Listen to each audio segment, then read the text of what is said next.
Chapter का नाम है यूनिट्स एंड मेजरमेंट। बहुत ही इंटरेस्टिंग, बहुत ही प्यारा चैप्टर है। फिजिक्स यहीं से स्टार्ट होती है हमारे जीवन में। बेसिक चीजें जो होती है फिजिक्स की वो 10वीं तक हम पढ़ चुके हैं, ठीक है। जैसे कि फोर्स क्या होता है, दूरी क्या होती है, डिस्टेंस क्या होती है, स्पीड क्या होती है, छोटी मोटी चीजें हम पढ़ चुके हैं। यहां से हम लोग थोड़ा एक स्टेप ऊपर हो जाएंगे। 11वीं में जो हम फिजिक्स पढ़ेंगे वो मैं आपको इंट्रोडक्शन लेक्चर में बता चुका हूं कि हम मास के बारे में और हीट के बारे में पढ़ने वाले हैं पूरी 11वीं क्लास में, ठीक है। मतलब बेसिकली हम एनर्जीज के साथ में क्या करेंगे, एनर्जीज के साथ में खेलेंगे पूरी 11वीं क्लास में। लेकिन सबसे पहले यह जानना जरूरी है कि हम किन चीजों को पढ़ेंगे, हम कौन सी चीजें यूज में लेंगे। जब हम पूरे कैलकुलेशंस कर रहे होंगे, जब हम फॉर्मूलाज पढ़ रहे होंगे, तो क्या क्या चीजें आएंगी उसमें। न्यूटन पर मीटर आ जाएगा, न्यूटन इंटू मीटर आ जाएगा, मीटर पर सेकंड आ जाएगा। तो ये सब चीजें क्या हैं, ये यूनिट्स होती हैं। और यूनिट्स क्या होती है मैं आपको बताता हूं। यूनिट्स जो होती है उसके बारे में मैं आप लोगों को बता देता हूं, ठीक है। आई होप आप लोगों को ये चीज क्लियर हो गई होगी कि भैया मैंने क्या बोला, राइट। चलो, थोड़ा सा दिक्कत आ गया था, आगे चलते हैं। यार मैं बात कर रहा था एक पर्टिकुलर टॉपिक के ऊपर कि हम 11वीं क्लास कैसे स्टार्ट करने वाले, ठीक है। तो सारे बच्चे जुड़ चुके हैं, आई होप बहुत सारे बच्चे हम लोगों के साथ में जुड़ चुके हैं। फिजिक्स की क्लास है, लेक्चर 1 है, यूनिट एंड मेजरमेंट। बहुत ही इंटरेस्टिंग टॉपिक है, बहुत ही इंटरेस्टिंग चैप्टर है। चैप्टर 1 बोल सकते हैं हम इसे। Physical world is not a chapter, ठीक है। क्वेश्चन एग्जाम में फिजिकल वर्ल्ड से नहीं पूछा जाता है, इसलिए हम इसे ही चैप्टर 1 बोलते हैं, ठीक है। क्योंकि फिजिकल वर्ल्ड से चैप्टर से एग्जाम में क्वेश्चन कोई नहीं पूछा जाता है, इसलिए हम इसे ही चैप्टर 1 बोलते हैं। तो भैया मंडे, वेडनेसडे, फ्राइडे 5 बजे मेरी क्लास होती है। जो बच्चे 11वीं क्लास में हैं इस टाइम टेबल को ध्यान में रख लें, याद रख लें। क्या है, मंडे, वेडनेसडे, फ्राइडे, यानी कि सोमवार, बुधवार और शुक्रवार को 5 बजे मेरी क्लास होती है, राइट। अब हम इस चैप्टर में पढ़ेंगे इंटरनेशनल सिस्टम ऑफ यूनिट्स। अब यार चीजें बढ़ती रहेंगी आगे की यूनिट क्या होती है, डिस्कशन स्टार्ट करूंगा। पहले एक चीज समझ ले भाई, चीज क्या है कि टाइम टेबल जो है वो आपको बता देता हूं। वीकली क्या होता है हमारा, जो बायोलॉजी की क्लास होती है 4 बजे स्टार्ट होती है। जो बच्चे 11वीं में उनके लिए 4:45 पे खत्म हो जाए, मंडे, वेडनेसडे, फ्राइडे। वही मैथ्स की क्लास होती है सेम टाइम पे, लेकिन ट्यूसडे, थर्सडे, सैटरडे, ठीक है। फिजिक्स की यानी कि मेरी क्लास होती है मंडे, वेडनेसडे, फ्राइडे, यानी कि फ्राइडे आज, तो इस हफ्ते की आखिरी क्लास है मेरी फिजिक्स की, ठीक है। उसके अलावा केमिस्ट्री की क्लास होगी आपकी 5 बजे से 5:45 पे, और इंग्लिश की क्लास होगी 6 बजे से 6:45 पे। ये तो आपका शेड्यूल हो गया। आपकी सारी की सारी टेंशन जो है 11वीं क्लास की, यानी कि इन सब्जेक्ट्स की पूरी टेंशन जो है डाउटनेट ने अपने सर पे ले ली है, आपको असिस्ट करने के लिए, आपकी तैयारी को इंप्रूव करने के लिए। तो भैया मेक श्योर आप लोग सब्सक्राइब करें इस चैनल को, आप लाइक करें इस वीडियो को, हर एक वीडियो को लाइक करें और शेयर करें अपने दोस्तों के साथ में, ताकि मैक्सिमम लोगों तक ये सूचना पहुंच सके, ठीक है। चलो स्टार्ट करते हैं अब लेक्चर को। सबसे पहले हम चलते हैं अपने इंट्रोडक्शन पे। भैया चैप्टर क्या है, चैप्टर के बारे में हमें पढ़ना क्या है, ये चैप्टर का इंट्रोडक्शन है, चैप्टर में हम क्या करेंगे, ठीक है। चलो अब कहानी स्टार्ट करते हैं। कहानी से पढ़ेंगे, हर चीज को कहानी से समझेंगे। इस चैप्टर की कहानी क्या है मैं आपको बता देता हूं, ठीक है। यार यूनिट एंड मेजरमेंट, तो हम पहली चीज जो पढ़ेंगे वो होगी यूनिट। क्या पढ़ेंगे, यूनिट। अब यूनिट क्या होता है, ठीक है। आपने यार मतलब मैथ्स में पढ़ा होगा कि एरिया जब हम लिखते हैं तो उसकी यूनिट क्या लिखते हैं, एरिया की यूनिट लिखते हैं हम। जैसे मान लो एरिया की कोई भी यूनिट लिखते हैं हम, एरिया अगर निकालते हैं तो लिखते हैं 5 मीटर स्क्वायर। ये मीटर स्क्वायर लगाना क्यों जरूरी है। अगर हम वॉल्यूम निकालते हैं तो हम ऐसे लिखते हैं, वॉल्यूम इज इक्वल्स टू क्या होता है, मतलब कुछ भी क्वांटिटी लिखो, मान लो 10 मीटर क्यूब। ये मीटर क्यूब क्यों लिखा, नंबर से बात क्यों नहीं बन रही। समझ रहे हो मैं क्या बोल रहा हूं कि ये यहां पे ये चीजें लिखना क्यों जरूरी है, metre cube, metre square, number से बात क्यों नहीं बन रही है। तो यार नंबर कभी भी अकेले सेंस नहीं बनाता है। जैसे मान लो अगर मैं यूनिट की बात करूं तो यूनिट का मेन जो मीनिंग होता है, मतलब होता है, वो होता है कंपैरिजन। क्या होता है, कंपैरिजन, ठीक है। ये होता है अपने मीनिंग ऑफ यूनिट। यूनिट का मतलब होता है कंपैरिजन, कि मैं एक क्वांटिटी को दूसरी क्वांटिटी से कैसे कंपेयर कर सकता हूं। जैसे कोई भी फिजिकल क्वांटिटी लो, ये क्या है, मीटर, ये एरिया, वॉल्यूम, ये सारी फिजिकल क्वांटिटीज है, फिजिक्स में आपने पढ़ी हुई है। एरिया भी फिजिक्स में पढ़ा हुआ है, वॉल्यूम भी पढ़ा हुआ है, और आप मान के चलो भैया आपने जो भी चीजें जैसे distance, displacement, area, volume, velocity, speed, ये सारी फिजिकल क्वांटिटीज है, ठीक है। अगर फिजिकल क्वांटिटीज हैं तो इसका मतलब क्या है कि किसी भी फिजिकल क्वांटिटी को, किसको, फिजिकल क्वांटिटी को दो चीजों से एक्सप्रेस किया जा सकता है। कैसे, n इंटू यू। ये n क्या होता है, ये होता है न्यूमेरिक वैल्यू। n क्या होता है बेटा, न्यूमेरिक वैल्यू। और ये u क्या होता है, u होता है यूनिट। ठीक है, जैसे कि अगर मैं लिखता हूं एरिया इज इक्वल टू किसी भी स्क्वायर का एरिया है 5 मीटर स्क्वायर, तो मैंने सिर्फ 5 नहीं लिखा, मैंने सिर्फ मीटर स्क्वायर नहीं लिखा, मैंने लिखा 5 मीटर स्क्वायर, अभी ये एरिया बना है। समझे इसका मतलब क्या है, इसका मतलब ये है कि इसमें एक नंबर होगा और एक यूनिट होगी। ठीक है, अब यूनिट का और बेहतर मतलब समझेंगे धीरे धीरे। अब देखो आगे चलो, आगे अगर मैं चलता हूं वॉल्यूम की अगर मैं बात करूं तो वॉल्यूम जैसे मैंने मान लो 10 मीटर क्यूब लिखा, तो इसमें 10 नंबर है, मीटर क्यूब यूनिट है। ठीक है, अगर मैं और आगे चलूं तो मैं बात कर लेता हूं, मान के चलो कोई भी आपके कोई भी मन में क्वांटिटी आ रही है, ठीक है, उसकी बात कर लेते हैं। मान लो मैं बोल देता हूं फोर्स, आपने 9वीं क्लास में पढ़ा होगा, फोर्स को हम क्या बोलते हैं, मैं न्यूटन में बोलता हूं। ठीक है, तो मान लो फोर्स है 10 न्यूटन, तो ये 10 क्या है, नंबर है, और न्यूटन क्या है, न्यूटन अपनी यूनिट है। तो इसका मतलब क्या है कि किसी भी फिजिकल क्वांटिटी को, फिजिक्स में जो भी क्वांटिटी आपको पढ़नी है, ठीक है, फिजिक्स में जो भी क्वांटिटी आपको पढ़नी है, उस क्वांटिटी को आप सिर्फ 2 ही चीजों से व्यक्त कर सकते हो। To express a physical quantity we need 2 things, हमें 2 चीजों की जरूरत होती है। कौन कौन सी 2 चीजों की, एक तो न्यूमेरिक वैल्यू की और एक यूनिट की। ठीक है, अब आप मान लो आप जाते हो दुकान पे, ठीक है, आप गए दुकान पे, आप दुकान पे जाते हो, दुकान पे बोलते हो जाके 2, या आप बोल देते हो 3। अब वो पूछेगा भाई 3 क्या, 3 बता तो सही, 3 क्या चाहिए तेरे को, 3 आप बोलते हो चीनी दे दो, वो पूछेगा कितनी, तो आप बोलोगे 3। अब बोलेगा 3 कितनी, 3 ग्राम, 3 किलोग्राम, 3 टन, या कितनी चीनी चाहिए ये तो बताओ। तो आपको स्पेसिफाई करना पड़ेगा उस यूनिट को। तो नंबर अकेला काफी नहीं है, हालांकि आपको कुछ भी चाहिए, कुछ भी चाहिए या फिर कुछ भी चीज को बताना है, तो नंबर अकेला काफी नहीं है। आप जाके बोलोगे, आप गए किसी भी फिजिकल क्वांटिटी के बारे में आप पूछ रहे हो, ठीक है, आप मान लो यहां से और दिल्ली के बीच की दूरी आपसे पूछ ली जाए, जैसे मैं गुड़गांव में हूं और दिल्ली मेरे से 40 किलोमीटर दूर है, मान लेते हैं अभी के लिए। तो मुझसे कोई पूछे कि बता भाई यहां से दिल्ली की दूरी कितनी है, तो मैं बोल दूं 40, तो बोलेगा 40 क्या, मीटर, किलोमीटर, या फिर लाइट ईयर, या फिर क्या 40 एग्जैक्टली क्या, 40 घोड़े, गधे, कुत्ते, क्या। तो हमें स्पेसिफाई करना है अगर किसी भी फिजिकल क्वांटिटी को, तो नंबर के साथ एक स्पेसिफिक मात्रा जोड़नी पड़ती है, स्पेसिफिक वर्ड जोड़ना पड़ता है, जिसे हम बोलते हैं यूनिट। ठीक है, यहां तक क्लियर हो गया। चलो, अगर आपको यह चीज क्लियर हो गई है तो भैया आगे बढ़ते हैं। बेसिक बात है, ठीक है। आगे कैसे बढ़ेंगे कि यूनिट का मतलब मैंने बोला कंपैरिजन। कंपैरिजन का मतलब क्या होता है, देखो कंपैरिजन का मीनिंग समझो। जैसे मैं आप लोगों को बोल दूं, क्या बोल दूं, मैं आप लोगों को एक चीज बोल दूं कि भाई साहब एक शेर का वजन, मतलब वेट की अगर मैं बात करूं, वेट क्या है, फिजिकल क्वांटिटी है। ठीक है, ये क्या है, फिजिकल क्वांटिटी। पीक्यू लिख रहा हूं यहां पे, पीक्यू का मतलब है फिजिकल क्वांटिटी।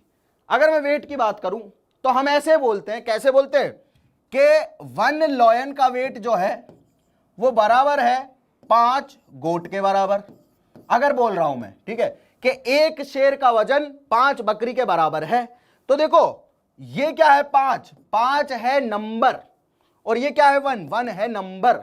लेकिन लॉयन का वेट, ये क्या लिखा है मैंने, लॉयन का वेट लिखा है, तो वेट जो है इसके 5 गोट के बराबर। तो कंपैरिजन हो गया ना कि एक लॉयन का वेट बराबर है 5 गोट के वेट के। समझ गए, इसका मतलब इसका वेट ज्यादा होगा, एक लॉयन का वेट क्या है, 5 गोट के बराबर है। ऐसे हम ये भी बोलते हैं कि 1 किलोमीटर बराबर 1000 मीटर। अब इसमें देखो 1 और 1000 क्या है, नंबर है, लेकिन किलोमीटर और मीटर क्या है, यूनिट्स है। समझ रहे हो, ये क्या है, यूनिट है। और यूनिट में मुझे ये भी पता चल रहा है कि इसकी एक यूनिट, इसका जो एक नंबर है वो इसके 1000 नंबर के बराबर है। तो कौन सी यूनिट बड़ी हुई, ये वाली बड़ी हुई, क्योंकि इसका एक पार्ट इसके 1000 पार्ट के बराबर है। समझ में आ गया, ठीक है, क्लियर है। आई होप आप लोगों को ये चीज समझ में आ रही है। तो हमने यूनिट का मतलब क्या समझा, यूनिट का मतलब हमने ये समझा कि भैया ये एक सिर्फ कंपैरिजन दिखाता है हमें 2 फिजिकल क्वांटिटीज के बीच में। जैसे किलोमीटर को मीटर में लिखना है तो हम 1 किलोमीटर को 1000 मीटर लिख सकते हैं, ठीक है। तो इसका मतलब क्या होगा, किलोमीटर भी यूनिट है और मीटर भी यूनिट है। मुझे पता चल गया कंपैरिजन, ठीक है। एक लॉयन का वेट बराबर है 5 गोट के वेट के। इसका मतलब क्या है कि इसका वेट जो है और इसका वेट जो है ये यूनिट है, और ये क्या है, नंबर से। तो यूनिट क्या दिखा रही है हमें, कंपैरिजन दिखा रही है कि कैसे एक क्वांटिटी दूसरी क्वांटिटी से रिलेटेड है। ठीक है, यहां तक बात समझ में आप लोगों को। चलो अब आगे चलते हैं। यूनिट की बात क्लियर हो गई कि यूनिट क्या है भाई, समझ में आ गया। अब अगर मैं बात करूं यूनिट की तो इसे ऐसे भी लिखा जा सकता है, जैसे फिजिकल क्वांटिटी की बात कर रहा हूं मैं। फिजिकल क्वांटिटी को आप कैसे लिख सकते हो कि ऐसी क्वांटिटीज जिनको मैं मेजर कर सकता हूं और जो फिजिक्स के लॉज को फॉलो करती है। फिजिकल क्वांटिटी हर बार आपको ऐसा थोड़ी ना, आपको थोड़ी ना पता चलेगा कि फिजिकल क्वांटिटी है या नहीं है, ठीक है। लेकिन फिजिकल क्वांटिटी का मीनिंग क्या होता है? फिजिकल क्वांटिटी का मतलब होता है भैया ऐसी क्वांटिटी जिसको मैं इंस्ट्रूमेंट से मेजर कर सकता हूं और जो फिजिक्स के लॉज को या नेचर के लॉज को फॉलो करती है, वो होती है अपनी फिजिकल क्वांटिटी। और उसे लिखा कैसे जा सकता है? एक नंबर होगा, उसके आगे एक यूनिट होगी। यूनिट का मतलब होता है दूसरी किसी क्वांटिटी से कंपैरिजन। ठीक है, समझ में आ गया? बिल्कुल बेसिक बात है, कोई बहुत ज्यादा लंबी चौड़ी कहानी नहीं है। आगे चलते हैं भैया, यहां तक की कहानी समझ में आई तो आगे चलते हैं। अब यार यूनिट है ना जो, वो डिसाइड कैसे की गई कि यार हमें क्या पता 1 किलोमीटर बराबर 1000 मीटर होता है, या हमें क्या पता कि 1 किलोग्राम बराबर 1000 ग्राम ही होता है। ठीक है, और ये 1 किलोग्राम और ग्राम अलग अलग क्यों है? यहां तो किलोग्राम लिख रहे हो आप, यहां ग्राम लिख रहे हो, मतलब यूनिट में भी क्या है? अलग अलग पैटर्न है। 1 किलोमीटर अगर मैं लिखता हूं km से दिखाते किलोमीटर को, तो वो 1000 मीटर के बराबर होता है। ठीक है, तो आप फिर से बोलोगे सर यहां आप किलोमीटर लिख रहे हो, यहां आप मीटर लिख रहे हो, तो इसका मतलब क्या है? इसका मतलब ये हुआ कि यार ये तो यूनिट में भी लफड़ा है। यहां तो किलोग्राम में लिख रहे हो आप, वहां पे ग्राम में लिख रहे हो, यहां पे तो किलोमीटर में लिख रहे हो, यहां पे मीटर में लिख रहे हो। यानी कि यूनिट का भी अलग अलग पैटर्न होता होगा, यूनिट की भी अलग अलग प्रजाति होती होंगी, है ना। जैसे घोड़ों की प्रजाति होती है, जैसे बहुत सारी चीजों की प्रजाति होती है, ऐसे यूनिट की भी अलग अलग प्रजाति होती होगी। ठीक है, तो भैया यूनिट की 3 प्रजाति होती है। कौन कौन सी? उसे हम इंटरनेशनल सिस्टम ऑफ यूनिट बोलते हैं। यानी कि एक सिस्टम है। इंटरनेशनल सिस्टम का मतलब क्या है? अंतरराष्ट्रीय सिस्टम। मतलब एक सबसे ऊपर एक बॉडी बैठी हुई, सबसे ऊपर एक आदमी बैठा हुआ है और वो बोलता है कि सुन मेरे भाई, हम बोलते हैं बताओ सर कि 1 किलोमीटर बराबर 1000 मीटर, तो हम बोल देते हैं हाँ भाई 1 किलोमीटर बराबर 1000 मीटर। ये जो बोलेगा वो हमें मानना पड़ेगा। ठीक है, समझ रहे हो? क्योंकि इसके पास वो अथॉरिटी है। यहां पे साइंटिस्ट लोग बैठते हैं बड़े बड़े, वो ये चीज डिसाइड करते हैं कि भैया कितनी क्वांटिटी के बराबर है, कौन सी फिजिकल यूनिट के बराबर है। ठीक है, समझ में आ गया? तो मतलब हमें क्या करना है? हमें देखना है कि कौन कौन सी यूनिट्स है, कौन कौन से सिस्टम है जिसमें हम फिजिकल यूनिट्स को रिप्रेजेंट कर सकते हैं। जैसे किसी में तो मैं ग्राम लिख रहा हूं, किसी में मैं किलोग्राम लिख रहा हूं, किसी में हो सकता है मैं टन लिख दूं, किसी में हो सकता है मैं कुछ भी ना लिखूं। ठीक है, अब आपने देखा होगा जैसे जो लोग बचपन में WWE वगैरह देखते होंगे, रेसलिंग वगैरह, तो वहां पे बोलते हैं वेइंग 490 पाउंड्स, 258 पाउंड्स, है ना। तो वहां पे वजन को किस में नापते हैं? पाउंड्स में। ठीक है, किस में नापते हैं? पाउंड्स में। पाउंड्स में वजन को नापते हैं। हमारे यहाँ पे किलोग्राम में नापते हैं। तो सबका जो वजन नापना है, वजन क्या है, वेट क्या है? एक फिजिकल क्वांटिटी है। उस फिजिकल क्वांटिटी को नापने के अलग अलग सिस्टम हो सकते हैं, अलग अलग जगह पे अलग अलग तरीके से उसे नापा जा सकता है। जैसे रेसलर लोग होते हैं, उनका पाउंड्स में नापा जाता है। हम लोग यहाँ पे क्या करते हैं? किलो में नापते हैं कि 70 किलोग्राम, 66 किलोग्राम, 78 किलोग्राम, 80 किलोग्राम। समझ रहे हो मेरी बात को? तो मतलब एक फिजिकल क्वांटिटी को भी अलग अलग पॉइंट से देखा जा सकता है, मतलब अलग अलग किसमें? यूनिट्स में व्यक्त किया जा सकता है। वो व्यक्त करने की यूनिट का जो सिस्टम होता है उसे इंटरनेशनल सिस्टम बोलते हैं। और ये 3 तरीके का होता है। कौन कौन सा? अभी बता देते हैं भाई, जल्दी क्या है देखो। इंटरनेशनल सिस्टम ऑफ यूनिट है, वो होते हैं 3। कौन कौन से? एक तो होता है CGS, ठीक, एक होता है FPS और एक होता है MKS। ठीक है, यहां पे समझो, अभी चौथा भी आएगा, अभी समझो बात को। ठीक है, अब CGS क्या होता है? CGS, ठीक है, FPS, MKS। ठीक है, अपने यहां MKS ज्यादा चलता है। MKS का मतलब क्या है? MKS का मतलब है मीटर, किलोग्राम, सेकंड। CGS क्या है? CGS है सेंटीमीटर, ठीक है। उसके बाद क्या है? ग्राम। उसके बाद क्या है? सेकंड। ठीक है, मतलब हम क्या कर रहे हैं? हम देखो क्या लिख रहे हैं? हम दूरी लिख रहे हैं, फिर उसके बाद वेट लिख रहे हैं, मतलब मास लिख रहे हैं, और उसके बाद क्या लिख रहे हैं? हम यहाँ पे टाइम लिख रहे हैं। ठीक है, उसके बाद क्या है? FPS देखो, आपने दूरी देखी होगी फीट में। जैसे कहीं पे मैं अगर मेरी हाइट को मेजर करना चाहता हूं तो मैं क्या बोलूंगा? या तो मैं ये बोलूंगा कि मेरी हाइट 5 फीट और 10 इंचेस है। मान लो मैं ये बोलता हूं मेरी हाइट 5 फीट और 10 इंचेस है, तो 5 फीट भी बोल रहा हूं मैं, 10 इंच भी बोल रहा हूं। है ना, और हो सकता है मैं इसे मीटर में भी बदल के बोल दूं, हो सकता है मैं इसे किलोमीटर में भी बदल के बोल दूं। तो एक चीज को मेजर करने के बहुत सारे पैटर्न हो गए। तो पैटर्न अगर बहुत सारे हो गए तो भैया क्या लिखना पड़ेगा, तो हमें लिखना पड़ेगा कि FPS यानी कि फीट पाउंड सेकेंड।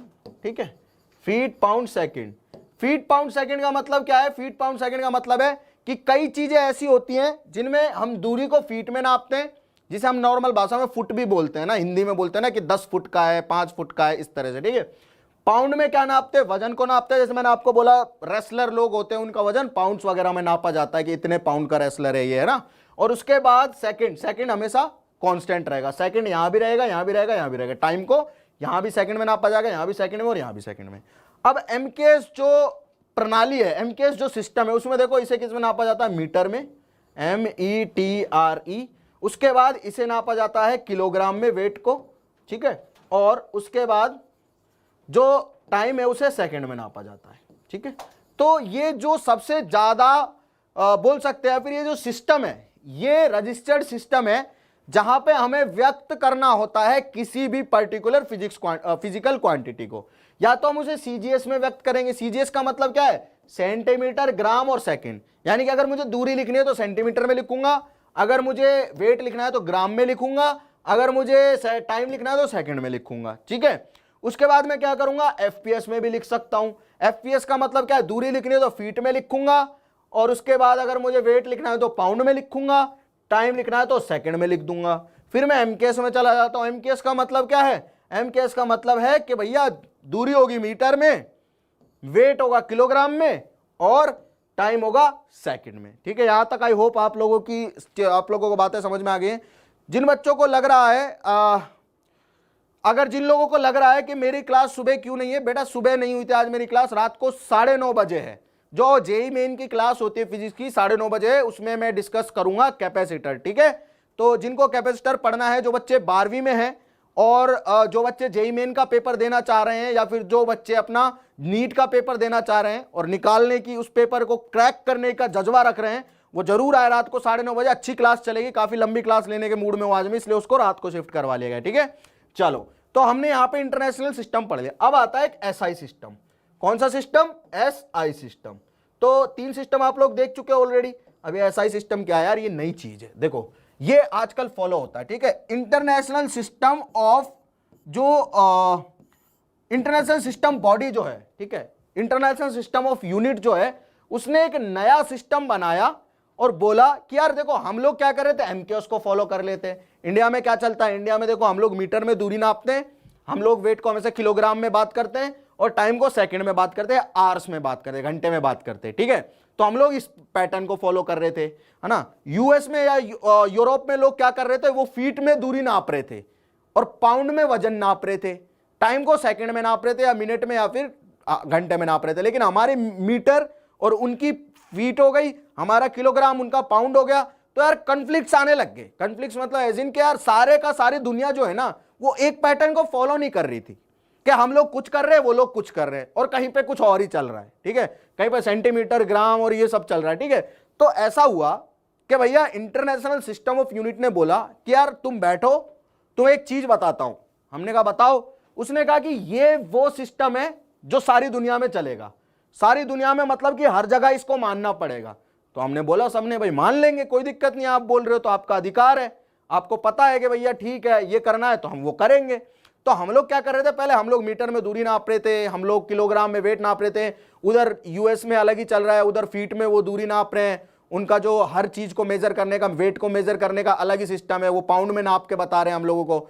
तो क्या है कि जैसे मैं यहां से कुछ चीज लेके मैं अपना वेट नापना चाह रहा हूं वहां पे, तो वहां पे मुझे पाउंड्स में पता चलेगा, और पाउंड्स में पता चलेगा तो चेंज हो जाएगा वेट, क्योंकि पाउंड और किलोग्राम तो बराबर नहीं है। तो इसकी वजह से क्या है, मुझे कंफ्यूजन होगा, और ये कंफ्यूजन नहीं चाहते इंटरनेशनल सिस्टम वाले कि सबके मन में आए। इसलिए उन्होंने एक चीज बता दी। क्या चीज बता दी, एसआई यूनिट। यानी कि इस एमकेएस को ही बाद में क्या कर दिया गया, मॉडिफाई कर दिया गया और उसे एसआई यूनिट बोल दिया गया कि भैया हम लोग मीटर में कंसीडर करेंगे दूरी को, किलोग्राम में कंसीडर करेंगे मास को, और सेकंड में कंसीडर करेंगे टाइम को। ठीक है, तो ये हो गया अपना international system of units. Clear है। चलो आगे अगर मैं बात करूंगा तो जो बच्चे बोल रहे सर आईआईटी लेवल की पढ़ाई होती है, बेटा जेईई मेन का जो कोर्स चल रहा है वहां पे वही सवाल डिस्कस होते हैं जो जेईई मेन के पेपर में आ चुके हैं या फिर जेईई एडवांस के पेपर में आ चुके हैं। मतलब अब अगर वो पेपर में आए हैं सवाल तो इसका मतलब डिजर्व करते होंगे, तभी तो आए ना, अच्छे सवाल होंगे। अब जो पेपर में आएंगे वो भी अच्छे ही सवाल होंगे, तो इसीलिए ठीक है। तो बिल्कुल आईआईटी जेईई लेवल की तैयारी होती है यहाँ पे। अब अगर मैं बात करूं आगे तो अब मैं बात कर लेता हूं यूनिट पे। यूनिट जो है 3 तरह की होती है, ये चीज तो बिल्कुल बेसिक है, बहुत मतलब आप 9वीं क्लास में पढ़ चुके हैं यूनिट क्या होती है, हमें अच्छे से पता है कि यूनिट जो होती है वो कंपैरिजन होती है एक क्वांटिटी का दूसरी क्वांटिटी से।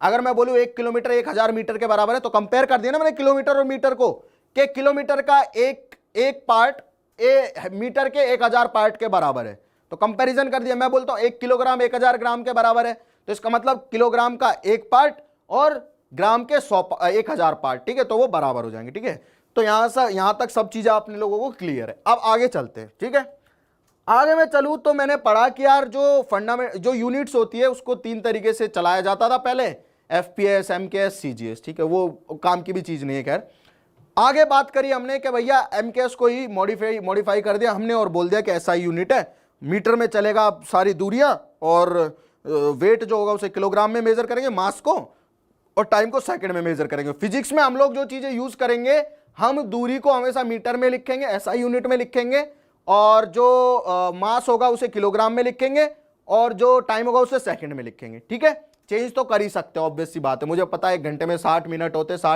1 मिनट में 60 सेकंड होते, यानी कि 1 घंटे में 3600 सेकंड हो गए। ठीक है, तो कन्वर्जिबल तो होता ही है। ठीक, अब आगे चलते हैं। अब यूनिट होती है 3 प्रकार की। ठीक है, 3 प्रकार की कैसे? 3 प्रकार की होती है। एक तो होती है फंडामेंटल यूनिट, फंडामेंटल, ठीक है, एक होती है डिराइव्ड, ठीक है, और एक होती है सप्लीमेंट्री। ठीक है, अब ये क्या चीजें हैं ये समझ लो, ये चैप्टर का निचोड़ है। ये चीज क्या है? चैप्टर का निचोड़। यहां से चैप्टर एक्चुअल में स्टार्ट होता, पहले तक जो पढ़ रहे थे वो बेसिक चीजें थी। ठीक है, बिल्कुल बेसिक। अब यार आगे अगर मैं चलूं, मैंने देखा कि यार यूनिट जो है वो मैंने पढ़ लिया यार, हाँ ठीक है, कोई भी फिजिकल क्वांटिटी मुझे नजर आई, जैसे मान लो एरिया है, एरिया एक फिजिकल क्वांटिटी है ना। फिजिकल क्वांटिटी क्या होती है मैंने बताया था कि जिसे मैं मेजर कर सकूं और जो नेचर के लॉज को फॉलो करती, तो एरिया एक फिजिकल क्वांटिटी हुई। एरिया को मैं मीटर स्क्वायर में लिख रहा था, लेकिन वॉल्यूम को मैं मीटर क्यूब में लिख रहा था, जबकि लेंथ को मैं सिर्फ मीटर में लिखता हूं। मतलब इनमें एक चीज कॉमन है। क्या कॉमन है? वो है मीटर। अगर मुझे मीटर पता है तो इसका मतलब मुझे लेंथ पता है। अगर मैं मीटर का स्क्वायर कर दूंगा तो मुझे एरिया पता चल गया, अगर मुझे मीटर का क्यूब पता चल गया तो मुझे वॉल्यूम पता चल गया। ठीक है, तो जो क्वांटिटी जिन्हें हम किसी और क्वांटिटी से डिराइव नहीं कर सकते, या फिर जो क्वांटिटी इंडिपेंडेंट होती है, independent of other physical quantities, ऐसी क्वांटिटी जो दूसरी फिजिकल क्वांटिटी से इंडिपेंडेंट है, उसे बोलते हैं फंडामेंटल क्वांटिटी। अब क्या एरिया कभी फंडामेंटल क्वांटिटी हो सकता है? मैं बोलूंगा नहीं। क्यों? क्योंकि ये तो मीटर पे डिपेंड कर रहा है, मीटर इंटू मीटर, यानी कि मीटर स्क्वायर होता है एरिया, तो लेंथ का मेजरमेंट होता है मीटर, तो यानी कि बेस क्वांटिटी तो लेंथ हो गई, लेंथ से ही एरिया ड्राइव हुआ और एरिया से ही वॉल्यूम ड्राइव हुआ। तो हमें ये चीज तो पता चल जाती है कि वॉल्यूम और एरिया तो कभी भी क्या नहीं हो सकते, फंडामेंटल क्वांटिटी नहीं हो सकते। ठीक है, ये चीज पता चल गई, बिल्कुल बेसिक बात है। क्योंकि ऐसी क्वांटिटी जो इंडिपेंडेंट हो दूसरी फिजिकल क्वांटिटी से, उसे बोलते हैं हम फंडामेंटल क्वांटिटी या फंडामेंटल यूनिट। ठीक है, कौन सी क्वांटिटी? जो दूसरी क्वांटिटी से, दूसरी यूनिट से बिल्कुल इंडिपेंडेंट हो, बिल्कुल एकदम इंडिपेंडेंट हो। ठीक है, तो भाई ये बात समझ में आई। हाँ यार, ऐसी क्वांटिटी तो मैं देख सकता हूं, तो मेरे दिमाग में आने लगी चीजें। दिमाग में क्या चीजें आने लगी? दिमाग में चीजें आने लगी कि क्या यार वॉल्यूम हो सकता है? मैं बोलूंगा नहीं यार, वॉल्यूम तो मीटर क्यूब होता है, मतलब इसमें तो मीटर है, तो एक्चुअल में होनी तो मीटर चाहिए थी जो फंडामेंटल क्वांटिटी है, तो मीटर क्यों है? लेंथ है, और लेंथ किसी और चीज पे डिपेंड नहीं कर रही है। लेंथ की जो यूनिट होती है वो होती है मीटर। लेंथ से एरिया और एरिया से मैं वॉल्यूम बना सकता हूं, लेकिन लेंथ को किसी और चीज से नहीं बना सकता। बना सकते हो? बिल्कुल नहीं बना सकते भाई साहब। कैसे बनाओगे? बताओ कैसे बनाओगे? दिमाग में लाओ खुद ये चीज सोच के। ठीक है, अब मैंने फिर देखा कि मान लो अगर मैं बात करूं वेलोसिटी की, ठीक है, तो वेलोसिटी का जो यूनिट होता है वो होता है मीटर पर सेकेंड। ये चीज मुझे पता है। वेलोसिटी का क्या होता है? वेलोसिटी का जो यूनिट होता है मीटर पर सेकेंड। अब देखो वेलोसिटी को कहां से ड्राइव किया गया? वेलोसिटी को ड्राइव किया गया था डिस्प्लेसमेंट बाय टाइम से, ठीक है, डिस्प्लेसमेंट बाय टाइम से ड्राइव किया गया वेलोसिटी को, मतलब डिस्प्लेसमेंट को डिवाइड कर दूं टाइम से तो यहां से आता है वेलोसिटी। मतलब एक्चुअल में वेलोसिटी खुद कभी भी क्या नहीं है, एक फंडामेंटल क्वांटिटी नहीं, क्योंकि तो डिपेंड कर रही है ना किस पे, डिस्प्लेसमेंट पे और टाइम पे। अगर मैं डिस्प्लेसमेंट को चेंज कर दूंगा तो वेलोसिटी चेंज हो जाएगा, अगर मैं टाइम को चेंज कर दूंगा तो वेलोसिटी चेंज हो जाएगी ना। तो ये तो कभी भी क्या नहीं हो सकती, फंडामेंटल क्वांटिटी नहीं हो सकती। तो फंडामेंटल क्वांटिटी बेटा सिर्फ वही हो सकती है जो क्वांटिटी किसी और पे डिपेंड नहीं करती, ठीक है, समझ में आ गया तक। अब ऐसी 7 क्वांटिटीज हैं, कितनी है अपने पास नेचर में, इस दुनिया में सिर्फ 7 क्वांटिटी अपने को ऐसी पता है जो किसी दूसरी पे डिपेंड नहीं करती हैं, एक दूसरे से बिल्कुल मुक्त है। बाकी सारी क्वांटिटी इसी से बनेंगी, सारी की सारी क्वांटिटी इसी से बनेंगी, लेकिन ये किसी और से नहीं बन सकती, ये इंडिपेंडेंट है, बिल्कुल मुक्त है, ठीक है, समझ में आ गया। चलो आगे अगर मैं चलता हूं तो भैया मेरे पास 7 क्वांटिटीज है, कौन कौन सी, देखो क्वांटिटीज के नाम बता दे रहा हूं। टाइम, पहली क्वांटिटी टाइम और उसकी जो यूनिट होती है वो होती है सेकंड, ठीक है, पहली क्वांटिटी क्या है, टाइम और उसकी यूनिट होती है सेकंड। आप टाइम को किसी और चीज से ड्राइव कर सकते हो क्या? टाइम को रोक सकते हो, टाइम को पीछे ले जा सकते हो? टाइम की प्रॉपर्टी आगे जाने की, वो हमेशा आगे जाएगा, समझ में आ गया, क्लियर। तो टाइम इंडिपेंडेंट है, आप अपनी हाइट को बढ़ा रहे हो, घटा रहे हो, तोड़ रहे हो, मरोड़ रहे हो, जिंदा हो, मर गए हो, जो कर रहे हो करो, टाइम कभी भी किसी भी चीज पे डिपेंडेंट नहीं रहेगा, ठीक है। दूसरी क्वांटिटी आ जाती है मास। मास की जो यूनिट है वो है किलोग्राम, ठीक है, मतलब मास जो है, अगर मान लो मैं यहाँ पे बिल्कुल कुछ मास रख जाऊं आइडियल कंडीशन में, तो वो थोड़ी ना किसी चीज पे डिपेंड होगा, मास अपने आप में मास है, ठीक है। उसके बाद तीसरी यूनिट होती है एम्पियर, जो एम्पियर, ठीक है, करंट, करंट जो है वो तीसरी क्वांटिटी है, इलेक्ट्रिक करंट, और उसकी यूनिट होती है एम्पियर। हमने 7 क्वांटिटी डिराइव करी, हमने एक्चुअल में 7 क्वांटिटीज ऐसी फाइंड करी जो एक दूसरे से मुक्त हैं, इंडिपेंडेंट है, और बाकी सारी क्वांटिटी इन्हीं से बनती हैं, ठीक है। तो हमने ऐसी 7 क्वांटिटीज ढूंढ ली, ठीक है। अब देखो एम्पियर मुझे पता चलेगा करंट की क्वांटिटी है, ठीक है, करंट की यूनिट है। अब चौथी जो अपने पास में क्वांटिटी थी वो थी पदार्थ की मात्रा, यानी कि सब्सटेंस जो होता है उसकी मात्रा, सब्सटेंस कितना होता है, ठीक है, सब्सटेंस यानी कि हम अगर मॉलिक्यूलर लेवल पे जाएं तो कितना सब्सटेंस है, अगर हम एटॉमिक लेवल पे जाएं तो कितना सब्सटेंस है, ठीक है। बेटा फंडामेंटल क्वांटिटी को बेस क्वांटिटी बोलते हैं, ठीक है, फंडामेंटल क्वांटिटी को बेस क्वांटिटी बोलते हैं, मतलब कि ऐसी क्वांटिटी जो बाकी सारी क्वांटिटी से इंडिपेंडेंट है, मुक्त है, उस पर बाकी क्वांटिटी का फर्क नहीं पड़ रहा, ठीक है। जैसे वॉल्यूम है, अगर मैं लेंथ चेंज कर दूंगा तो वॉल्यूम चेंज हो जाएगा, मतलब वॉल्यूम तो लेंथ पर डिपेंड कर रही है ना। जैसे वेलोसिटी का एग्जांपल लिया, मैं डिस्प्लेसमेंट यानी कि लेंथ चेंज कर दूंगा तो फिर से क्या हो जाएगा, डिस्प्लेसमेंट चेंज करते वेलोसिटी चेंज हो जाएगी। लेकिन क्या मैं टाइम को चेंज कर सकता हूं? बताओ, सोचो, क्या मैं टाइम को चेंज कर सकता हूं? नहीं कर सकता ना। तो बस ये क्या है, क्वांटिटी मुक्त है। ऐसे हमने 7 क्वांटिटीज फाइंड कर ली, उनके बारे में बता रहा हूं। तो जो अपना सब्सटेंस की मात्रा है उसका यूनिट होता है मोल, MOL से दिखाते हैं। लेंथ जो होता है, लेंथ, उसका जो यूनिट होता है वो होता है मीटर, ये अपनी 5वीं क्वांटिटी हो गई। अब टेम्परेचर जो होता है 6ठी क्वांटिटी है, उसका मात्रक होता है केल्विन। और इंटेंसिटी जो होता है, ल्यूमिनस इंटेंसिटी, के लाइट कितनी तेज चमक रही है, इस बोर्ड से कितनी लाइट आ रही है, इसकी इंटेंसिटी होगी ना, मेरी आंखों पे कितना जोर डाल रही है, उस इंटेंसिटी की जो यूनिट होती है वो होती है कैंडेला। तो ध्यान से देख लो इन 7 डिराइव्ड क्वांटिटी, इन 7 फंडामेंटल क्वांटिटीज को, मतलब क्या बोल रहा हूं, फंडामेंटल। फंडामेंटल का मतलब क्या है, फंडा और मेंटल 2 वर्ड को मिला दिया है, कि मतलब पागल लोगों के जो फंडे होते हैं ना उसे बोलते हैं फंडामेंटल। तो किन्हीं पागल लोगों ने ये 7 क्वांटिटीज बना ली जो हमें पढ़नी पड़ रही हैं, ठीक है। ये है फंडामेंटल क्वांटिटीज, ठीक। इसका किसी से कोई लेना देना नहीं है। फंडामेंटल क्वांटिटीज कौन कौन सी है, क्वांटिटी बोल रहा हूं, क्वांटिटी, क्वांटिटी है टाइम, करंट, सब्सटेंस की मात्रा, और लेंथ, और टेम्परेचर, और ल्यूमिनस इंटेंसिटी, और मास। और उनकी यूनिट क्या क्या है, सेकंड, एम्पियर, मोल, और मीटर, केल्विन, कैंडेला, ठीक है। CD का मतलब क्या है, कैंडेला। ये सारी चीजें अभी बताऊंगा और आगे, ये तो आपको समझाने के लिए दिखाया हुआ है चक्रा, ठीक है। तो इसका आप चाहो तो स्क्रीनशॉट भी ले सकते हो, मैं आगे से हट जाता हूं, और अगर मेरे साथ में लेना है तो भैया ये लो, मेरे साथ में भी लो, ठीक है। चलो, आई होप आप लोगों को ये समझ में आ चुका है फंडामेंटल यूनिट कौन सी होती है, ऐसी यूनिट जो किसी दूसरी फिजिकल क्वांटिटी पे डिपेंड नहीं करती है, ठीक है। चलो आगे मैं चलता हूं, आगे चलता हूं तो आप लोगों को एक चार्ट समझाता हूं। चार्ट में क्या क्या लिखा हुआ है वो भी समझा देता हूं, ठीक है। इसे थोड़ा सा इधर ले लेते हैं, इधर इसे इधर सरका लेते हैं ताकि आप लोगों को थोड़ा सही से दिखाई दे, ठीक है। अब देखो बात समझो मेरी, पहली क्वांटिटी मैंने क्या बताई, मास, ठीक है। याद रखनी है अब ये चीजें, पहली क्वांटिटी क्या है, मास है। यहां पे मैं क्वांटिटी लिखी हुई है, यहां पे यूनिट लिखी हुई है और यहां पे उसका सिंबल लिखा हुआ है। क्या बोल रहा हूं, क्वांटिटी लिखी हुई है, यहां पे यूनिट लिखी हुई है, यहां पे सिंबल लिखा हुआ है। ये फंडामेंटल क्वांटिटी है जो एक दूसरे से बिल्कुल मुक्त है, किसी का किसी पे कोई फर्क ही नहीं पड़ता। क्या मास टाइम पे फर्क डिपेंड होता है, नहीं होता। अब मैं यहां पे खड़ा हूं, आज मेरा मास मान लो मतलब 70 किलो है, तो भैया टाइम कल भी मेरा 70 किलो ही रहेगा, परसों भी 70 किलो ही रहेगा। मतलब वो अलग बात है कि मैं खाता पीता रहूंगा तो मोटा होता रहूंगा, ठीक है, वो खैर बात की बात है, उस चीज को कंसीडर नहीं किया जाता फिजिक्स में, ठीक है। वो सब एक्सटर्नल एक्टिविटीज हो गई। लेकिन अगर आप एक ईंट को रख देते हो तो वो टाइम के साथ उतनी ही भारी रहती है जितनी रहती है, अगर उसमें पानी ना घुसा हो, अगर उसमें कोई दिक्कत ना आ रही हो, ठीक है।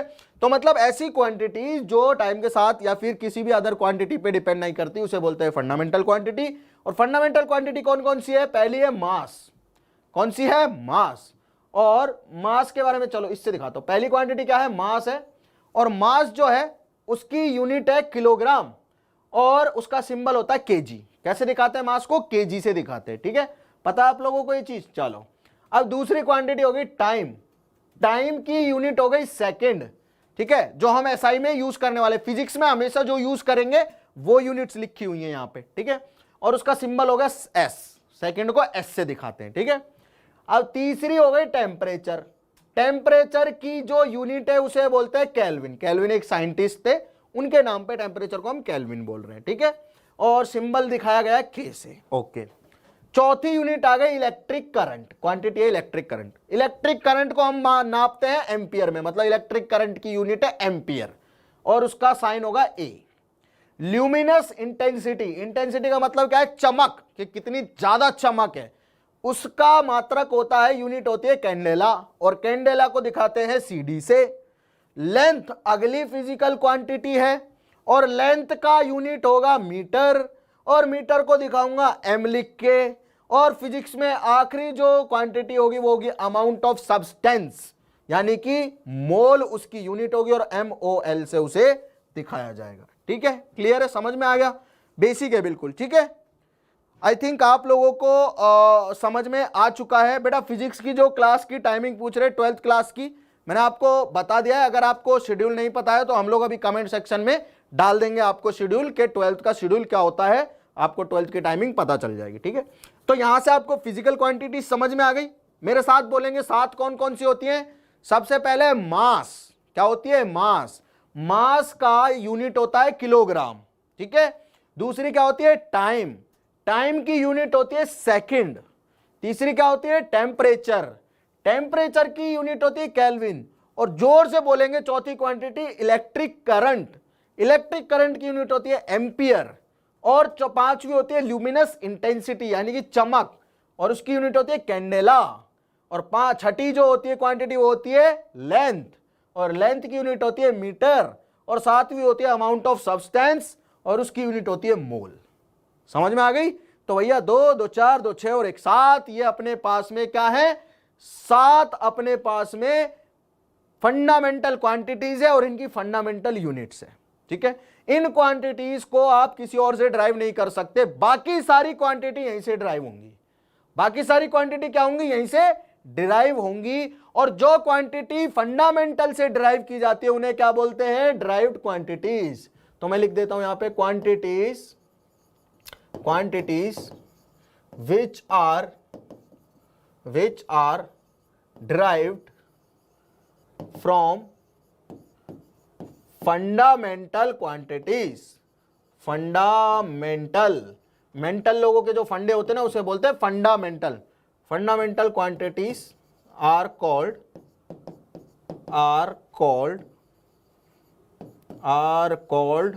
क्या कहा जाता है उन्हें, डिराइव्ड क्वांटिटी, डिराइव्ड क्वांटिटीज, ठीक है।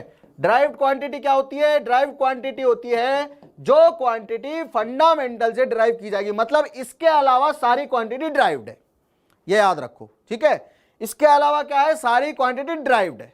आगे समझ में आप लोगों को आई होप समझ में आ चुका है। जो बेटा बोल रहे हैं ना ये क्वांटिटी याद रखनी है, देखो बेटा बात ऐसी है कि इसे याद रखो या ना रखो, आपका फिजिक्स से रिश्ता जुड़ चुका है। अगर आपने साइंस ले लिया 11वीं क्लास में तो आपको फिजिक्स तो अब क्या है कि एकदम जम चुकी होगी बिल्कुल। ये सारी क्वांटिटी इतनी बार यूज होंगी, इतनी बार यूज होंगी इन 2 सालों में 11वीं और 12वीं में कि भैया आपको ये रट जाएंगी। आपको मतलब ही नहीं, आपको ये मतलब ही नहीं रहेगा कि क्या है यार ये सब, नहीं मुझे पता है ये सब क्या है। हाँ ठीक है, मास है, टाइम है, ल्यूमिनस इंटेंसिटी है, लेंथ है, और अपने इलेक्ट्रिक करंट है, और सब्सटेंस का अमाउंट है, और लेंथ है, ये सब चीजें ठीक है। तो मतलब ये कि आपको याद रखने की जरूरत ही नहीं पड़ेगी। अभी के लिए बस आप समझने की कोशिश करोगे मैं क्या बोल रहा हूं। ये सब चीजें 2 साल में आप इन्हीं के साथ खेलने वाले हो। फिजिक्स में आप यही पढ़ने वाले हो, इसलिए सबसे पहले यही पढ़ाया जा रहा है। और क्योंकि यही पढ़ने वाले हो इसलिए बेटा ये चीजें आप बार बार देखते रहोगे तो आपको अपने आप याद हो जाएंगी। बकायदा अगर एक बात आपको फॉलो करनी है कि आप क्लासेस रेगुलर ले रहे हो, आप किताबें पढ़ रहे हो, आप नोट्स पढ़ रहे हो, तब तो आपको याद रहेंगे। अब आप बिल्कुल बिल्कुल किताब ही नहीं खोल के देखते हो, नोट्स ही नहीं खोल के देखते हो, क्लास में अटेंड नहीं करते हो, तो भैया याद कैसे रहेगी। ठीक है, तो ये अपने आप आपको याद हो जाएगी, उसकी कोई दिक्कत नहीं है। आप बस क्लासेस लेते रहो, क्लासेस में चलते रहो, कंटिन्यू अपनी रेगुलरिटी बना के रखो, सारी चीजें आपको क्लियर हो जाएंगी। ठीक है, तो हमें पता चलेगी 7 क्वांटिटीज है, उनकी 7 यूनिट है, सिंबल पता चल गए, कोई बहुत ज्यादा बड़ी बात नहीं है, बेसिक बात है। अब ये तो होगी फंडामेंटल। मतलब क्या होता है फंडामेंटल का, कि जो किसी और से ना बने, जो अपने आप में संपूर्ण है, वो तो होगी फंडामेंटल। अब डिराइव्ड क्या होती है, फंडामेंटल से जोड़ जोड़ के मैंने क्वांटिटी बना दी, तो वो हो गई डिराइव्ड क्वांटिटी। अब देखो कैसे, हमें बना के दिखाता हूं। मैंने बोला वेलोसिटी, क्या बोला, वेलोसिटी। वेलोसिटी होती है distance, displacement upon time. Displacement क्या होता है, डिस्प्लेसमेंट होता है लेंथ, या वेलोसिटी का जो यूनिट होता है वो होता है मीटर पर सेकंड। ठीक है, देखो इसमें मीटर है, ये रहा, सेकंड है, ये रहा। तो मतलब हर एक क्वांटिटी, कोई भी लो, कोई भी लो, कोई भी लो, कोई भी लो, आपको पता चल जाएगा कि हाँ भाई सारी। अब जैसे फोर्स है, फोर्स की क्या होती है, फोर्स की जो यूनिट होती है उसे न्यूटन बोलते हैं, लेकिन न्यूटन का मतलब क्या होता है, न्यूटन का मतलब होता है kilogram, force equals to M A होता है ना, kilogram metre per second square. Newton को यही तो लिखते हैं, kilogram metre per second square, क्योंकि किलोग्राम क्या होता है, मास का मात्रक होता है, मास की यूनिट होती है, और मीटर पर सेकंड स्क्वायर क्या होता है, एक्सेलरेशन का। तो F equals to M A लिखते हैं ना, तो इसको kilogram metre per second square को हम न्यूटन बोल देते हैं बाद में, है ना, लेकिन इसकी यूनिट तो ये होती है। अब ढूंढो यहां पे ढूंढो कि किलोग्राम है, ये रहा, मीटर है, ये रहा, सेकंड है, ये रहा। तो हर एक क्वांटिटी भैया यहीं से निकलेगी। हर एक क्वांटिटी कहां से निकलेगी, यहीं से ही निकलेगी। ठीक है, तो ये 7 क्वांटिटी आपको पता होनी चाहिए जो कि फंडामेंटल है। उसके अलावा आपके दिमाग में जो क्वांटिटी आ रही है उसे याद कर लो, उसकी यूनिट लिखो, उसकी यूनिट डेफिनेटली यहीं से निकलेगी। उसकी यूनिट कहां से निकलेगी, यहीं से निकलेगी। कुछ भी याद करो, कुछ भी रैंडम। अब आपका टास्क है, आज रात के लिए होमवर्क है, आपको 10 फिजिकल क्वांटिटी सोचनी है और वो होनी चाहिए डिराइव्ड। कौन सी डिराइव्ड, मतलब इसके अलावा, इन फिजिकल क्वांटिटीज के अलावा 10 फिजिकल क्वांटिटी आपको सोचनी है, और वो 10 फिजिकल क्वांटिटी आपको देखना है कि क्या यहीं से निकल रही हैं। और नहीं निकलती, अगर ऐसी एक भी आपने ढूंढ ली तो कल मुझे आके बता देना, आपको साइंटिस्ट का दर्जा दिलवा दिया जाएगा, क्योंकि साइंटिस्ट ने तो आज तक ढूंढी नहीं इनके अलावा कोई ऐसी बेस क्वांटिटी या फंडामेंटल क्वांटिटी। इससे बनेंगी सारी की सारी क्वांटिटी यहीं से बनेंगी। कोई भी सोचो, वॉल्यूम है, वॉल्यूम की क्या होती है, वॉल्यूम की क्वांटिटी, वॉल्यूम की जो यूनिट होती है मीटर क्यूब। अब देखो यहाँ पे मीटर है, ये रहा। कुछ भी सोचो, कुछ भी सोचो बेटा, सारी चीजें यहीं पे निर्भर करती है। अब जैसे करंट है, करंट तो चलो अपने आप में ही है, एम्पियर है, करंट तो अपने पास में बेस क्वांटिटी है, फंडामेंटल क्वांटिटी। कोई भी क्वांटिटी सोचो, कोई भी क्वांटिटी सोचो, हर एक क्वांटिटी क्या करेगी भैया, इनमें से ही ड्राइव होगी उसकी यूनिट, हर एक क्वांटिटी की। तो ये चीज समझ में आ गई। अब देखो इनका मतलब समझ लेते हैं, बेसिक बात है, ये भी याद तो नहीं रखना है आप लोगों को, आपको बस समझाने के लिए मैंने बता दिया कि फंडामेंटल क्वांटिटी क्या है और डिराइव्ड क्वांटिटी क्या होती है। डिराइव्ड का मतलब समझ में आ गया ना, कि फंडामेंटल में से ही हर क्वांटिटी बनती है, उसे बोलते हैं डिराइव्ड क्वांटिटी। ठीक है, चलो अब जैसे एक और छोटा सा एग्जांपल ले लेता हूं मैं। कोई भी एग्जांपल लो यार, मुझे तो याद भी नहीं आते। कोई भी एग्जांपल लो, कोई भी, चलो कोई भी एग्जांपल ले लेते हैं। तो एग्जांपल ले लेते हैं हम लोग एक्सेलरेशन का, मीटर पर सेकंड स्क्वायर। तो मीटर पर सेकंड स्क्वायर क्या होगा, मीटर भी अपनी फंडामेंटल में और सेकंड भी है फंडामेंटल में, तो हर क्वांटिटी वहीं से ड्राइव होगी। और भी उठपटांग जो याद आए वो सोच लेना, सारी यहीं से ड्राइव होती, ठीक है। अब 1 किलोग्राम किसे कहते हैं, देखो भैया, अब ये जो चीजें बताई हमें 7 फंडामेंटल क्वांटिटी, इनकी डेफिनेशन है जो आपको बिल्कुल याद नहीं रखनी है। क्या है इनकी डेफिनेशन है जो आपको बिल्कुल भी याद नहीं रखनी है, ठीक है बेटा। लीटर जो है ड्राइव्ड और बेस क्वांटिटी पूछ रहे हो, लीटर का मतलब क्या है, देखो लीटर को आप मीटर क्यूब में लिख सकते हो ना। लीटर क्या है, वॉल्यूम है ना। तो वॉल्यूम कैसे लिखा जाता है, वॉल्यूम लिखा जाता है length into length into length. Unit देखो पहले, यूनिट देखो, लीटर क्या करता है, लीटर प्रदर्शित करता है हमारे सामने वॉल्यूम को। लीटर किसकी क्वांटिटी है, लीटर की क्वांटिटी क्या है, वॉल्यूम। तो वॉल्यूम की यूनिट देखो, यूनिट क्या होती है, मीटर क्यूब। तो मीटर था ना वहां पे अपने पास में फंडामेंटल में, तो हमें यूनिट देखनी है, क्वांटिटी नहीं, यूनिट। आप क्वांटिटी सोचो, उसकी यूनिट देखो और उस यूनिट को फाइंड करो फंडामेंटल यूनिट में से, क्योंकि हम फंडामेंटल यूनिट पढ़ रहे हैं, ठीक है। चलो बेटा, ये डेफिनेशन से जिसको याद करना बिल्कुल भी काम की बात नहीं होगी, इसको याद करने से कोई फायदा आपका नहीं होने वाला है। आपको नोट्स में जरूर मिल जाएगी, चाहे तो खुद से पढ़ लेना। और ये बेसिक चीजें देखो क्या है, हमें बता दिया गया कि किलोग्राम क्या होता है। यार हमें क्या पता है 1 किलोग्राम क्या होता है। अब जैसे आपको कोई बट्टा मिल गया, ठीक है, उस बट्टे को आप में पुराने दुकानदार होते थे, वो लोग रखते थे, तोलते थे। हम कैसे मान ले कि ये 1 किलोग्राम है, कैसे मान ले ये 1 किलोग्राम है।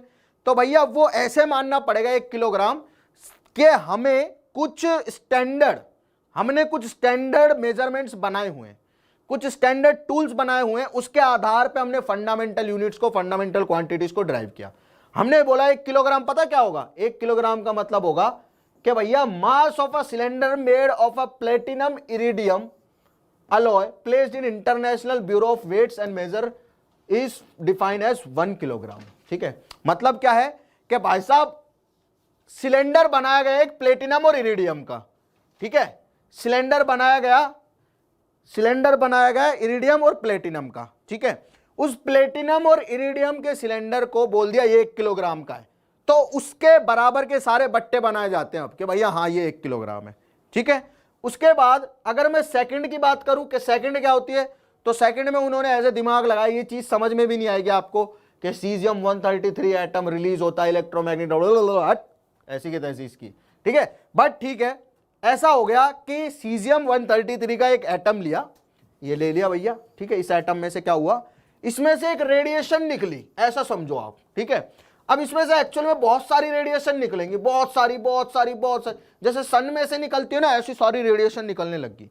ये हालांकि हम आगे पढ़ेंगे, हमारा 12वीं क्लास में एटॉमिक फिजिक्स में है ना, वो पढ़ लेंगे, बाद की बात है, लेकिन अभी के लिए समझो बहुत सारी रेडिएशन निकलने लगी, ठीक है। अब हमने क्या किया, हमने देखा कि हर एक रेडिएशन का वेवलेंथ था और हर एक रेडिएशन का निकलने का टाइम था।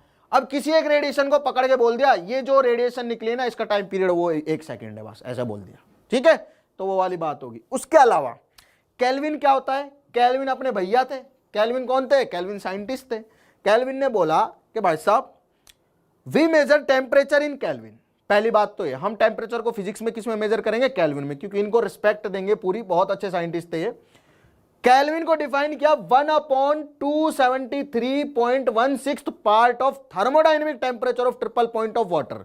वाटर का ट्रिपल पॉइंट क्या होता है, ऐसा पॉइंट जिसपे वाटर की तीनों फेज, तीनों अवस्था उपस्थित होती है। कौन कौन सी, लिक्विड भी, गैस भी और अपनी वेपर भी, ठीक है। वाटर 3 फेज में हो सकता है, या तो वाटर पानी की अवस्था में होगा यानी कि लिक्विड होगा, ठीक है, या फिर सॉलिड अवस्था में होगा यानी कि बर्फ होगा, या फिर उड़ जाएगा यानी कि भाप बन जाएगा, मतलब वेपर अवस्था में होगा।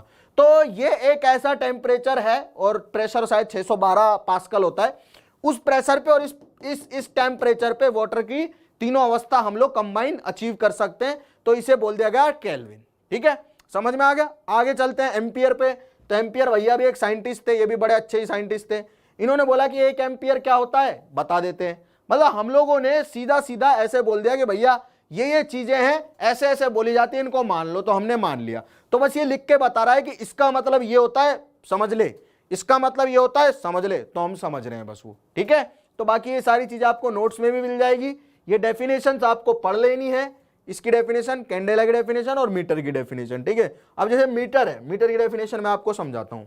मीटर की डेफिनेशन क्या दे रहा है वो, कि unit of length is metre, मतलब लेंथ को हम मीटर में नापेंगे फिजिक्स में। 1 metre is defined as the distance travel by vacuum in इतनी सेकंड्स, मतलब लाइट की बात कर रहा है एक्चुअल में, वैक्यूम की नहीं, यहां पे लाइट आएगा। Distance travel by light in vacuum, ठीक है, लाइट ने डिस्टेंस ट्रेवल कर ली ना वैक्यूम में, ठीक है, वो वैक्यूम में डिस्टेंस थी इतनी 1/2999999 इतनी सेकंड, ठीक है। तो इसे हम क्या बोल दिया गया, इसे बोल दिया गया सेकंड, मतलब मीटर के, मतलब एक सेकंड में जितनी लाइट डिस्टेंस ट्रेवल करेगा उसे बोल दिया गया सेकंड, ठीक है, सॉरी, एक सेकंड में जितनी लाइट डिस्टेंस ट्रेवल करेगा उसे बोल दिया गया मीटर, ठीक है, क्लियर है। तो भाई साहब यहां से आई होप आप लोगों को चीजें समझ में आ चुकी हैं। मोल जो होता है वो क्या होता है, वो सब्सटेंस का अमाउंट होता है, उसके लिए भी ऐसे ही बोल दिया गया कि भैया 1 मोल का मतलब है कि कार्बन C612 में कितने, और इसके 0.12 किलोग्राम अगर ले लूं यानी कि 12 ग्राम, क्या कह रहा है ये, कार्बन C612 ले लो। अब ऐसे तो मिलेगा नहीं, आपको लेबोरेटरी में जाना पड़ेगा, केमिस्ट्री पढ़ोगे आप लोग, देखोगे C612 क्या होता है, उसकी स्ट्रक्चर पढ़ोगे, और कार्बन ही आप पूरी 11वीं 12वीं में पढ़ते रहोगे एक्चुअल में। तो बोला गया कि C612 ले ले भाई, उसके 12 ग्राम लेने, 0.012 किलोग्राम का मतलब क्या है, 12 ग्राम, इसके 12 ग्राम जो है वो 1 मोल को बताएंगे, ठीक है। 1 मोल का मतलब क्या होता है, हमें बस साइंटिस्ट लोगों ने ये बोल दिया कि C612 ले ले और उसके 12 ग्राम ले ले, इसके 12 ग्राम में जितने C612 का एटम आ रहे हैं वो पदार्थ की मात्रा है, मतलब वो क्या है, अमाउंट ऑफ सब्सटेंस है, ठीक है, आगे समझ में। तो बेसिक चीजें हैं, इनका खैर कोई मीनिंग भी नहीं है, लेकिन हमें समझना इसलिए जरूरी है क्योंकि हम ये आगे यूज करने वाले हैं। तो ये बिल्कुल बेसिक लेक्चर था जहां पे हमने यूनिट एंड डायमेंशन को समझा, कोई बहुत ज्यादा तोप साइंस रॉकेट साइंस की बात थी नहीं, यहाँ पे कोई बहुत ज्यादा तोप चीज नहीं पढ़ी हमने। अगले लेक्चर में हम डायमेंशन स्टार्ट करेंगे। तो एक्चुअल में जो अभी चैप्टर है धीरे धीरे पेस पकड़ेगा, धीरे धीरे है ना, पेस पकड़ेगा। उसके बाद हम आएंगे मेजरमेंट में, और फिर सबसे इंपॉर्टेंट पार्ट आएगा एरर इस चैप्टर का।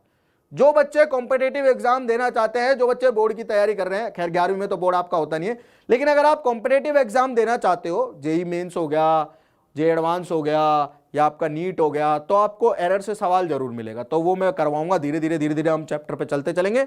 तो आइए मिलते रहते हैं, पढ़ते रहते हैं साथ में। अगर आपको ये वीडियो अच्छा लगा तो इसे लाइक करें, शेयर करें अपने दोस्तों के साथ में। मिलते हैं अगली क्लास में। Thank you.